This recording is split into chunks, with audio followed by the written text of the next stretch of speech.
You have noticed it first in the body, before it found words. The moment when rest ceased to perform its function, when the simple act of stopping no longer brought restoration, but only exposed the same dull pressure that had been waiting beneath activity. Sleep arrives, yet it does not cleanse. Stillness comes, yet it does not soften. What remains is not pain sharp enough to protest, but a weight too constant to escape attention. This is not the fatigue that follows exertion. That kind still carries meaning. A promise that effort has spent itself and may be repaid. This fatigue does not negotiate. It persists through inactivity, through comfort, through the careful arrangements meant to protect you from strain. You discover that even idleness has become labor, that to lie still requires endurance rather than relief. What confuses you most is the absence of cause. Nothing is visibly broken. No disaster has occurred to justify this depletion. Life has not struck you with cruelty. It has simply continued. And in that continuation, something has been worn thin. You find yourself exhausted without having been wounded, emptied without having been drained. At first, you try to correct it. You adjust habits, shorten days, lengthen nights. You remove what seems unnecessary, hoping simplicity might restore what excess consumed, yet the simplifications only reveal that the fatigue was never attached to what you removed. It belonged to something more basic, something that remains even when everything else is stripped away. You begin to sense that rest itself has been misnamed. It was never the opposite of effort, only a pause between its demands. When effort loses its urgency, when striving loosens its grip, what appears is not peace, but exposure. Rest removes distraction, and what distraction concealed now stands unprotected. In these quiet intervals, thought no longer refreshes itself. It circles slowly, not from anxiety but from inertia. Ideas do not clash or ignite, they drift, heavy and unresistant. Even memory feels tired, offering impressions without warmth, as if recalling itself out of obligation rather than desire. You notice how time behaves differently here. Hours do not rush or drag, they accumulate. Each moment adds its weight to the last. Not dramatically, not painfully, but with a steady insistence. There is no anticipation in this time. No recoil either, it simply continues. And you continue with it because stopping is not an option that has ever been offered. It would be easier if this state announced itself as despair. Despair at least acknowledges loss, names an absence, grants permission to mourn. What you experience refuses such clarity. It is flatter, quieter, more difficult to address. You are not grieving something that was taken. You are living with something that never promised more than this. Hope, when it appears, feels strangely inappropriate. It enters like a guest who does not understand the room, speaking too loudly, offering gestures that assume a hunger you no longer possess. You do not reject it with anger. You let it pass through without engagement, watching it fade under its own weight. This is not cynicism. Cynicism still believes in the importance of what it denies. What has emerged here is thinner, more neutral. You are no longer invested in proving that things fail. You simply observe that they do not deliver. The observation does not sting. It settles. You see now why rest disappoints. It was never designed to resolve what is fundamental. It can loosen muscles, slow breath, quiet surfaces, but it cannot alter the structure that produces this weariness. The structure remains intact whether you move or pause, whether you engage or withdraw. Others speak of renewal as if it were a resource waiting to be accessed, a reservoir that refills if left untouched. You recognize the metaphor and find no corresponding experience. What empties does not refill. It stabilizes at a lower level and persists there. Maintenance replaces restoration. This realization does not arrive as revelation. There is no sudden clarity, no decisive turning point. It emerges gradually, the way light fades rather than extinguishes. One day, you simply notice that you no longer expect rest to save you. And in that noticing, something tightens and relaxes at once. The tightening comes from recognition, The relaxation comes from release. To stop expecting relief from what cannot provide it is not uplifting. But it is accurate. Accuracy carries its own quiet dignity. It does not console, but it does not deceive. You begin to understand that what exhausts you is not effort alone, but the continuous demand to want, to anticipate, to lean forward into the next moment as if it owed you something.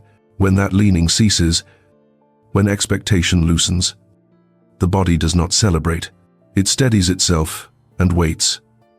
Waiting becomes the dominant posture, not waiting for change, but waiting as a condition. You wait because time moves and you move with it. There is no urgency in this waiting, no impatience. It is simply what occupies the space once filled by desire. Desire itself has not vanished, it has thinned. It no longer shouts or commands. It murmurs occasionally, then falls silent when unanswered. You notice how little force it possesses without belief to sustain it. Without belief, it becomes a suggestion you are free to ignore. This freedom is not invigorating. It removes pressure, but it also removes momentum. You are not propelled forward. You are carried along by continuation itself. The days do not ask much of you anymore, and you do not offer much in return. There is a peculiar honesty in this exchange. Nothing is exaggerated. Nothing is dramatized. You do not pretend to be fulfilled, and life does not pretend to fulfill you. The relationship becomes quieter, more transactional, less adorned. In this quiet, you sense how much noise once existed simply to mask the absence of resolution. Activity, ambition, distraction, all serve to keep the underlying neutrality out of sight. Rest strips those coverings away. What remains is not a secret truth, but an unadorned one. You might think this would feel like loss. Instead, it feels like exposure without injury. You are not bleeding. You are not broken.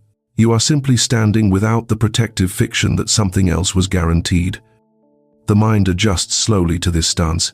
It learns to conserve energy, to avoid unnecessary projections. It stops rehearsing futures that no longer persuade. Thought becomes narrower, more economical, less inclined to wander into promise. This narrowing is often mistaken for decline from the outside. It may resemble withdrawal, but inside, it is more precise than that. It is the mind refusing to invest where return has proven illusory, choosing instead to remain where it can stand without borrowing from expectation. You notice how silence gains texture here. It is no longer empty. It carries weight. Not oppressive, not comforting, simply present, in silence. There is nothing urging you forward, nothing pulling you back. There is only the fact of being conscious and the effort required to sustain it. This effort is minimal, yet constant. It does not escalate into suffering, but it does not disappear into ease. It is the background cost of awareness, the price of remaining awake to what is rather than what was imagined. Rest, in this context, becomes indistinguishable from wakefulness. Both are states in which the same awareness persists. Closing the eyes does not alter the content. Opening them does not enrich it. The distinction loses importance. You are left with a form of endurance that is neither heroic nor tragic. It does not seek recognition. It does not require explanation. It simply continues because cessation is not an available alternative, and because continuing, stripped of illusion, is quieter than resisting what cannot be changed. This is where the fatigue settles, not as complaint, not as crisis, but as a constant undertone. You carry it without comment, without hope of removal. It does not ask to be solved. It asks only to be acknowledged. And once acknowledged, it no longer needs to announce itself loudly. What surprises you is how little emotion accompanies this acknowledgement. There is no surge of sadness, no rush of acceptance. There is only a steady alignment between perception and reality. The alignment holds, and in holding, it removes the friction that once came from expecting something else. You do not feel wiser. Wisdom implies advantage. You feel clearer, and clarity does not reward those who possess it. It simply removes excuses.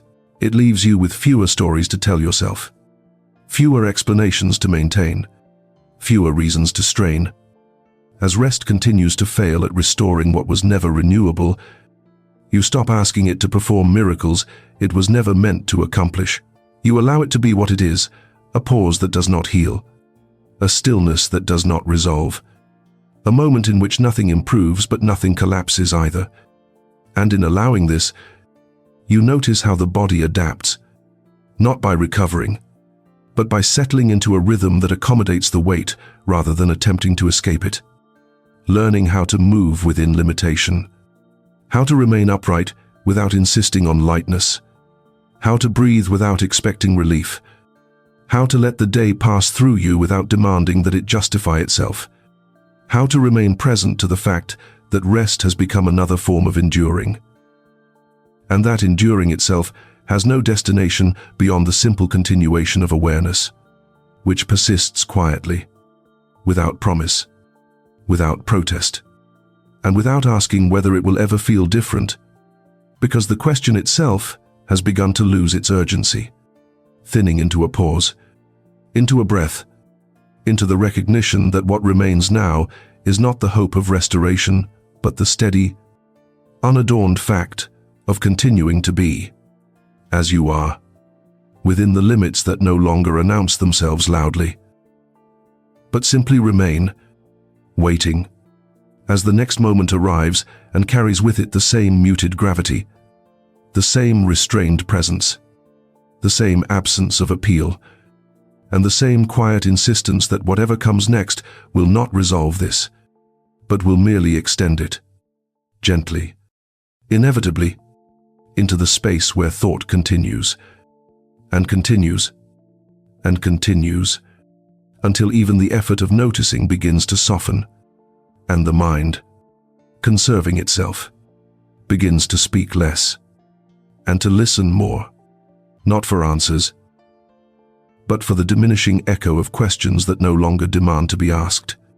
And in that diminishing, something settles further still, not into peace, but into a thinner, steadier mode of being, where the weight is no longer resisted, only carried, and where carrying itself becomes so familiar that it almost disappears, leaving behind not relief, not meaning, but the simple, exact awareness that this is how it is, and that nothing within rest, or effort, or withdrawal, or engagement, will alter the fundamental condition that has revealed itself here, slowly, quietly, without drama, and without any intention of departing, as the thought that began this reflection continues onward, unbroken, into the next moment, where it pauses, briefly, as if to draw breath, before moving again into the same unresolving awareness that has accompanied you all along,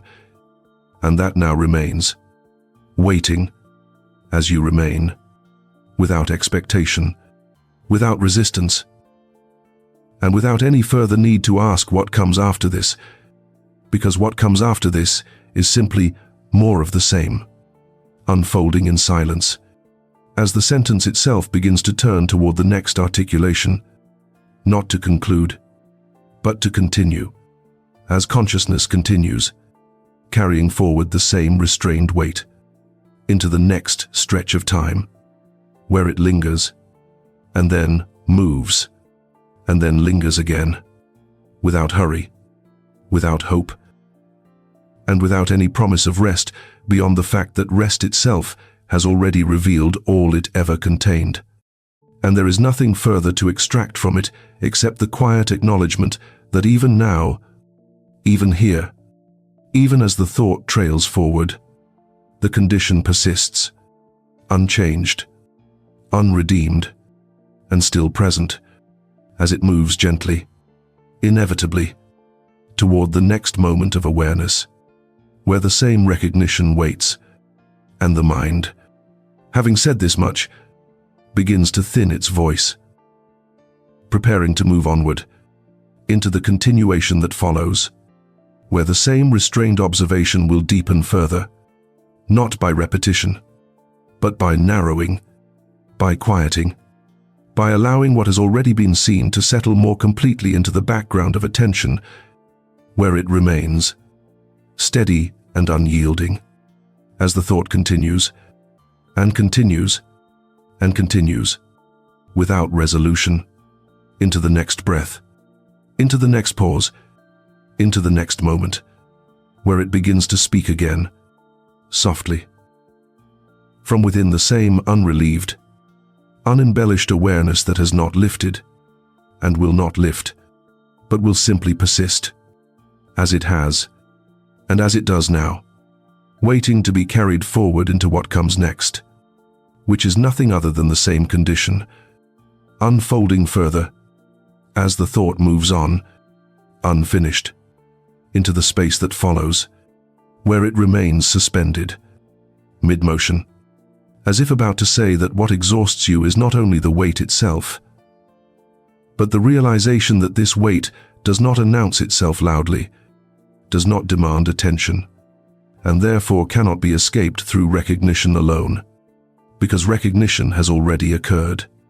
And what remains after recognition is not release, but the quieter, thinner, more enduring presence of the same awareness, continuing, and continuing, and continuing, as the thought pauses here, and then begins again, moving into the next articulation that has not yet fully formed, but already presses gently at the edge of attention, waiting to be expressed, as the sentence trails forward, and the mind follows it, without haste, without resistance, and without any remaining belief that rest, or pause, or silence, will alter what has already revealed itself as the underlying condition of being here, conscious, and continuing, even now, as the thought leans into the next moment and begins to speak once more. From within the same quiet endurance that has no intention of concluding here, but will simply carry on, further, into what follows, where the next recognition waits, already present, already familiar, and already carrying the same muted weight that has accompanied every moment thus far, and will accompany the next, and the next, as the thought, unbroken, moves forward, and leaves this point behind, without closing, without resolving, and without pretending that there is anything left to resolve, as it continues onward, mid-breath, into the continuation that comes next. What follows is not insight but a thinning. The mind no longer presses forward to extract meaning from what it observes. It stands closer now, almost inside the condition itself, where distance has collapsed and commentary feels excessive. You notice that even reflection carries a cost, and so it begins to limit itself. The fatigue you carry no longer asks to be interpreted. It has outlived explanation. You no longer wonder why it arrived or what it signifies. It is present in the same way gravity is present. Not as an event, but as a constant arrangement under which everything else must occur. When you look back, you see how much effort was once spent assigning significance to exhaustion. You framed it as temporary, as a signal, as a phase that would yield to adjustment or understanding. That framing required belief. Belief has now receded, and with it the urgency to diagnose. What remains is a quieter relation to effort itself. You still perform what is required, but without the expectation that completion will bring satisfaction. Tasks end, not with relief, but with a neutral cessation. One thing stops, another begins, and the difference between them is less pronounced than it once was. This neutrality unsettles those who still expect life to react to their exertions. They speak of motivation, of renewal, of rediscovering purpose, as if these were misplaced objects rather than temporary states. You hear them without resentment. Their language simply no longer addresses the condition you inhabit. You have learned that desire does not disappear through fulfillment, only through fatigue. Fulfillment excites it, deprivation sharpens it, fatigue dissolves it. What is dissolved does not protest. It leaves behind a surface that neither reflects promise nor absorbs disappointment. This surface is often mistaken for emptiness. It is not empty. It is exact. It contains precisely what is present and nothing more. The absence of longing does not create a void. It removes an excess.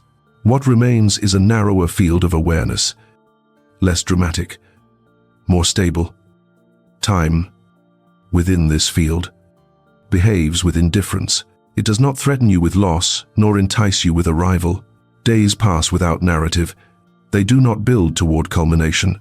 They accumulate quietly, like layers of dust that do not obscure vision because nothing was meant to be seen beyond them. You notice how often people confuse motion with direction. They move constantly, convinced that movement itself implies progress. When motion slows or stops, panic arises. In stillness, they encounter what movement concealed. You have already encountered it. There is nothing left here to provoke alarm. Rest once served as a promise of return, a belief that what was spent would be restored. That belief has expired. Rest now functions as maintenance, not renewal. It keeps the structure intact without improving it. You rest because collapse would be inconvenient, not because restoration is expected.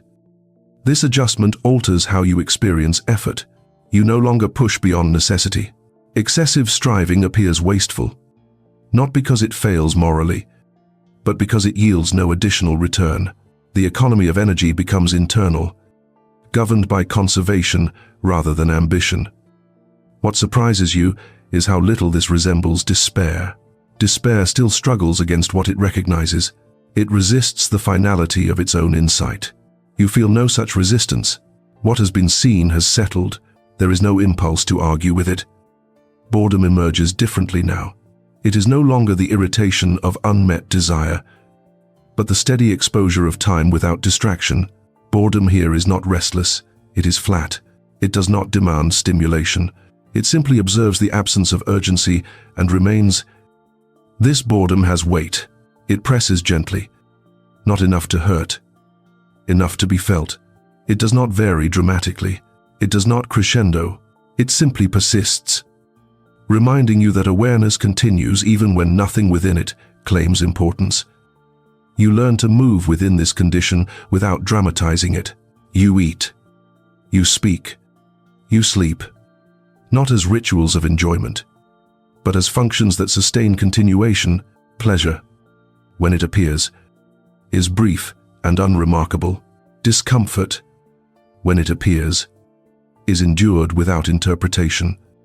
The mind grows less inclined to narrate. Stories require momentum, conflict, anticipation.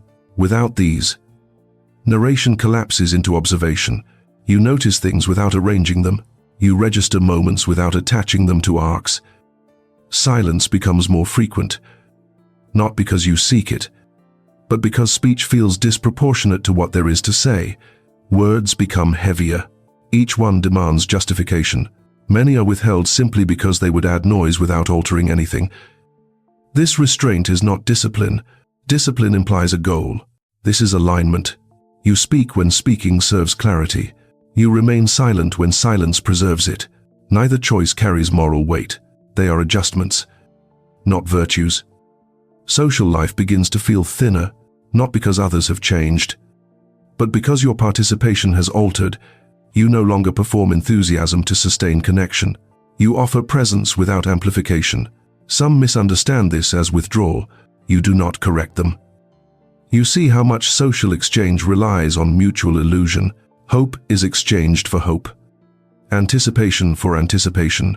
When one party no longer trades in these currencies, the transaction loses its rhythm. What remains is polite, distant, and brief.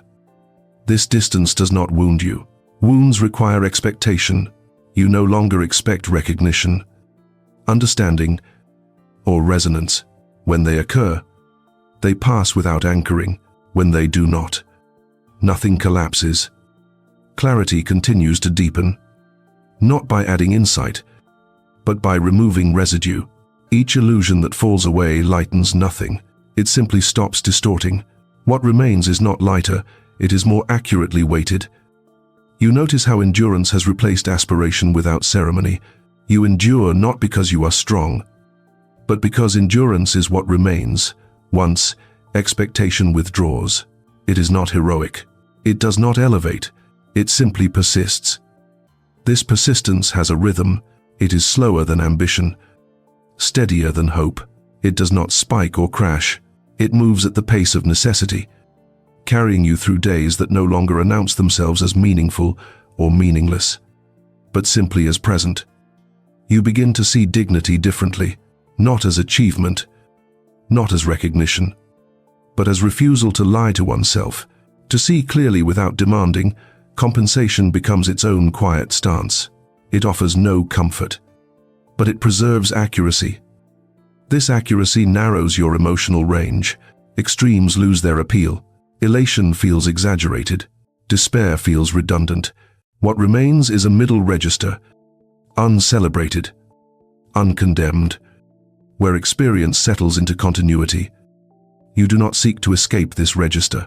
Escape implies a destination. You see no credible alternative. The desire to transcend appears as another form of restlessness, another refusal to accept what has already revealed itself. What you accept now is not a conclusion, but a condition. It does not answer questions. It renders them unnecessary. The question of why becomes irrelevant when there is no expectation that the answer would alter anything. This irrelevance is not liberating. It is stabilizing. It removes agitation. It does not create joy. It creates stillness of a particular kind, one that holds awareness without ornament. You sense how much effort once went into maintaining the illusion that things could be otherwise. That effort was invisible while it operated. Now that it has ceased, its absence is felt as fatigue, not because something is wrong, but because something has stopped pretending. This fatigue does not seek remedy. Remedies assume malfunction. You are not malfunctioning. You are functioning without the surplus of illusion that once buffered experience. The system runs leaner now. Lean systems do not flourish. They endure. They conserve. They avoid unnecessary expenditure. You notice how this applies to thought itself. Ideas are permitted only if they serve precision. Others dissolve before forming. As this dissolution continues, the mind grows quieter, not blank, not empty, but economical. It speaks less because it has less to propose. It listens more, not for guidance, but for confirmation that nothing essential has been missed. Nothing has been missed. What remains is what was always there beneath the movement, beneath the striving, beneath the promise of rest as restoration. What remains is awareness carrying its own weight, moment after moment, without escalation or relief. You are no longer surprised by this. Surprise requires expectation. You meet each day without anticipation, and therefore without disappointment. The absence of both creates a narrow calm that does not please, but does not disturb. In this calm, endurance continues to refine itself. It sheds excess posture. It no longer braces against future collapse or hopes for reprieve. It simply adjusts its stance to accommodate the present weight, distributing it evenly, conserving energy, preparing not for change, but for continuation. Continuation does not inspire you. It does not alarm you either. It is simply what occurs. You move within it as one moves within weather that no longer changes dramatically, noticing shifts without attributing significance, allowing each moment to pass without asking it to justify its arrival. And as this allowance deepens, the inner narration thins further, approaching a point where thought itself begins to hesitate, not from confusion, but from the recognition that there is little left to add, and that what remains to be said must come from an even quieter place, one where language itself begins to slow, preparing to give way to the next articulation, which has not yet fully formed, but already presses faintly at the edge of awareness, waiting to be spoken as the mind draws another restrained breath and continues, without urgency, into what follows. What follows does not deepen feeling, it thins it further. Sensation remains, but without commentary. You feel tired, yet the word itself has lost its edge. It no longer describes a state to be escaped, only a texture that accompanies awareness. Like a low pressure that never quite dissipates, you begin to notice how rarely you now measure your inner life against imagined alternatives. Once, you compared what is to what should have been. That comparison generated strain. Now it rarely arises, not because reconciliation occurred, but because the comparison itself lost credibility. The mind no longer rehearses different versions of the same day. There is no mental bargaining, no quiet insistence that something could be rearranged to produce a different result. Events arrive, pass, and leave behind no residue demanding analysis. This absence of residue changes how memory functions. Past moments no longer glow or ache. They flatten. They exist as records without emotional charge, neither regretted nor cherished. Memory becomes factual rather than personal. The future follows the same pattern. It does not threaten or entice. It appears as a continuation of the same condition. Extended forward. You do not imagine improvement or collapse. You imagine persistence. And even that imagining is faint. In this faintness, the will reveals its true character. It does not rest, but it does weaken. Its grip loosens not through satisfaction, but through exhaustion. What once commanded action now merely suggests it, and suggestions are easy to ignore. This weakening does not feel like defeat. Defeat requires struggle. You feel no struggle. You feel something closer to attrition. The gradual wearing down of urgency until only necessity remains. Necessity is quiet. It asks little and explains nothing. It does not justify itself. It simply presents what must be done for continuation to occur. You comply without resentment, because resentment would require expectation. You notice how much energy resentment once consumed. It fed on the belief that things owed you something different. With that belief gone, resentment has nothing to attach itself to.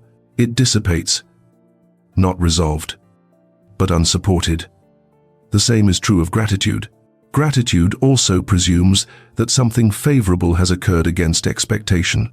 You no longer experience events as gifts or burdens. They are occurrences, neither generous nor cruel. This neutrality is often misunderstood as numbness. It is not numbness. Numbness blocks sensation. You feel everything that happens. What has changed is interpretation. Sensation no longer demands a story. Without story, emotion shortens. It appears briefly, registers, and fades. There is no attempt to preserve it, amplify it, or assign it meaning. It passes because nothing holds it in place. You see now how much of life's intensity was sustained artificially, through insistence, through rehearsal, through refusal to let impressions dissolve. When that insistence ends, intensity diminishes. What remains is not emptiness, but equilibrium at a lower amplitude. This equilibrium does not satisfy. Satisfaction is a form of closure. There is no closure here. There is only a sustained balance between effort and fatigue, between awareness and endurance. You move through days with fewer internal markers. There are no peaks to anticipate, no valleys to dread. The landscape flattens, not into monotony, but into consistency. Consistency becomes the dominant experience. Consistency teaches patience of a particular kind, not patience for reward, but patience with presence. You remain because remaining is what occurs when nothing compels departure and nothing promises arrival. In this remaining, the sense of self grows quieter. Identity once depended on striving, on preference, on direction. Without these, identity loosens. You do not lose yourself. You become less occupied with maintaining an image of who you are. This loosening does not feel expansive. Expansion implies growth. It feels like reduction, a shedding of unnecessary definitions. You are not more, you are less specified. Others may find this unsettling. They rely on strong definitions to navigate themselves and each other. You offer fewer cues now. You respond plainly. You do not embellish reactions to signal alignment or distance. Communication becomes functional. Words serve to coordinate, not to express inner richness. Inner richness presumes abundance. What you have is adequacy. Adequacy sustains life. It does not inspire it. You accept this without protest. Protest requires belief that something better was possible. That belief has thinned beyond usefulness. As belief thins, so does fear. Fear depends on imagined futures charged with significance. When significance drains away, fear loses its substance. Caution remains. But fear fades. What replaces it is attentiveness without urgency. You notice what must be avoided, what must be preserved. Without dramatizing either, the stakes feel lower. Not because nothing matters, but because mattering itself has been recalibrated. This recalibration alters how you experience suffering. Pain, when it arises, is felt directly, without the additional layer of complaint. You do not ask why it happened or what it means. You endure it until it passes or stabilizes. Pleasure, when it arises, is treated the same way. It is allowed, then released. You do not cling to it or interpret it as evidence of improvement. It occurs, then it is gone. Through this even treatment, experience loses contrast. Highs and lows converge toward a narrow band. This band is not dull, it is precise. It contains exactly what occurs. No more. No less. Precision brings with it a kind of calm that is easily mistaken for peace. It is not peace. Peace implies resolution. This calm contains unresolved continuation. You sense now how endurance operates beneath consciousness. Not as a decision, but as a default. You endure because life continues. And life continues because endurance has not ceased. There is no deeper explanation. This circularity does not trouble you. You no longer require linear justification. The fact that something persists is explanation enough. As the mind adapts to this, its movements slow further. Thoughts arise with more space between them. Silence expands. Not as absence, but as background. In this background, awareness rests without resting. It remains alert without strain. It watches without expectation. It notices the weight without attempting to lift it. This watching becomes increasingly minimal. You do not scan for change. You do not anticipate interruption. You simply register what unfolds, moment by moment, without commentary. Language begins to feel cumbersome here. Words arrive slower, chosen carefully. Because each one must justify its presence, many do not. You sense that what remains to be articulated must come from an even narrower place, where speech approaches its limit, where observation becomes nearly wordless, and where the next continuation will not add new insight, but will further reduce what has already been said, thinning it toward a point where the endurance itself becomes the only remaining fact, and the mind, conserving its strength, pauses briefly, as if to gather itself before moving again into that quieter articulation, where the same condition will be approached from an even closer distance, and where thought itself will begin to yield to the simple act of remaining aware, as the sentence leans forward, unfinished, into what comes next. At this point, even endurance stops presenting itself as an effort. It becomes the default condition of awareness, so familiar that it no longer registers as strain. You do not congratulate yourself for carrying it. You do not resent it either. It is simply what accompanies being conscious, as inseparable as perception itself. The idea that something might eventually change loses its emotional charge. It remains as a thought that occasionally passes through. But it does not linger. Change is no longer imagined as rescue. If it comes, it will arrive without meaning. If it does not, nothing essential will be disturbed. You notice how little attention you now give to beginnings and endings. They no longer signify progress or decline. They mark only the rearrangement of the same condition into slightly altered forms. What begins carries the same weight as what ends. Fatigue settles into the background, no longer demanding recognition. It has become structural, like the quiet pressure of standing upright. You do not feel it as pain. You feel it as density, as resistance that does not fluctuate enough to provoke reaction. In this density, the body moves carefully, not protectively. Movements are measured, not because injury is feared, but because excess has no appeal. Economy replaces intensity. Conservation replaces ambition. The mind mirrors this restraint. It avoids unnecessary speculation. It no longer reaches outward for explanations that would not alter what is already clear. Understanding has reached its limit, and beyond that limit there is only repetition, which the mind now refuses. This refusal does not feel like wisdom. Wisdom would imply an advantage gained. What you experience is closer to acceptance without endorsement, a recognition that does not transform into guidance. It simply remains.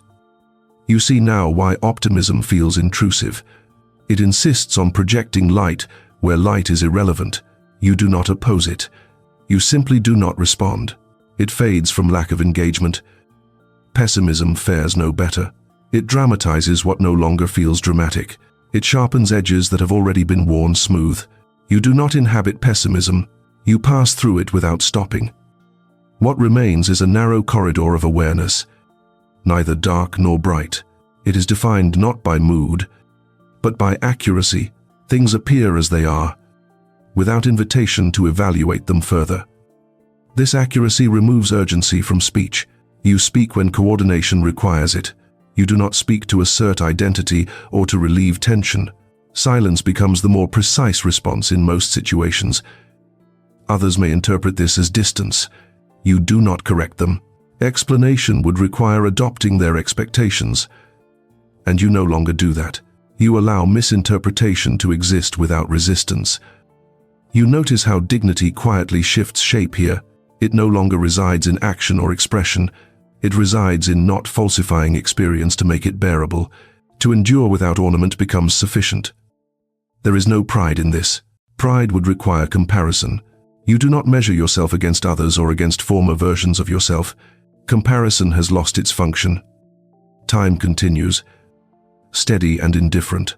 Days do not improve or worsen. They maintain. The continuity itself becomes the defining feature of experience. You no longer wait for relief from rest or meaning from effort. Both have shown what they contain. You use them without expecting them to give more than they ever have. What remains is not resignation, because resignation implies a struggle that has been abandoned. There is no struggle here. There is only a standing with, a remaining present with, that does not lean toward outcome. Awareness holds itself without commentary. It does not demand justification. It does not ask to be reassured. It simply persists. In this persistence, you are not healed, not transformed, not redeemed. You are seen by yourself, without distortion. The weight does not lift. It no longer needs to. And so you remain here, within the exact measure of what is bearable and no more. Not waiting for a different condition, not naming this one as final, but continuing within it as it continues within you, without drama, without conclusion, and without any expectation that what comes next will alter the fundamental fact of being conscious and carrying what consciousness requires, as the thought itself quiets, thins, and finally rests, not in resolution, but in the steady recognition that this is how it is, and that nothing further needs to be said.